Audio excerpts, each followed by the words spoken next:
জামাত ইসলামী আমাদের সমাজ কায়েম করতে চায় যেখানে নারী পুরুষের সম অধিকার থাকবে, সমমর্যাদার ভিত্তিতে নারীরা সমাজের সর্বক্ষেত্রে সমাজ উন্নয়নে ভূমিকা পালন করবে।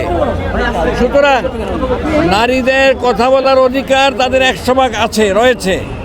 আজকে দাঁড়িপাল্লার সমর্থনে ঢাকা 10 আসনে আমার বোনেরা মায়েরা রাস্তায় তারা আওয়াজ তুলেছে দাঁড়িপাল্লার পক্ষে সমর্থন আদায়ের জন্যে।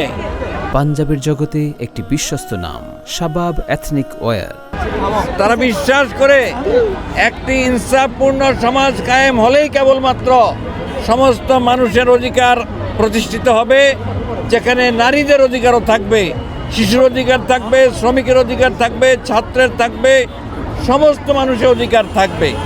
আলাদাভাবে তারা মিছিল করার অর্থ হচ্ছে এই তাদের উপরে জুলুম নির্যাতন হচ্ছে, বিভিন্ন জায়গায় ভোট ক্যাম্পেইনে তাদের বাধা দেওয়া হচ্ছে।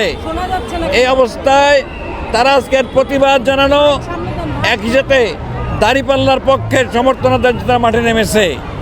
তারা অধিকার আদায়ের জন্য অতীত সংগ্রামে ছিল, এখন আছে, ভবিষ্যৎ থাকবে। এই বোনদের মাধ্যমে আমাদের মেসেজ, সমাজে শান্তি প্রতিষ্ঠার সংগ্রামে তারা আমাদের সাথী। সমাজে যদি শান্তি প্রতিষ্ঠিত হয় নারীরা অধিকার পাবে, সমস্ত মানুষ অধিকার পাবে। এই আওয়াজটা বুলন্দ করার জন্য, উচ্চকিতভাবে তুলে ধরার জন্য আজকে সমাবেশ।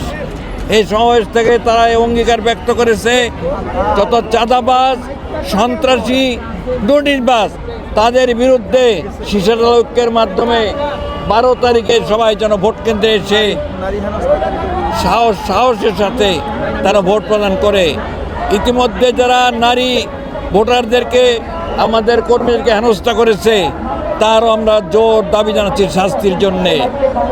এই দুর্বৃত্তদেরকে শাস্তি দেওয়া ন্যায়ের দাবি, ন্যায়সঙ্গত দাবি।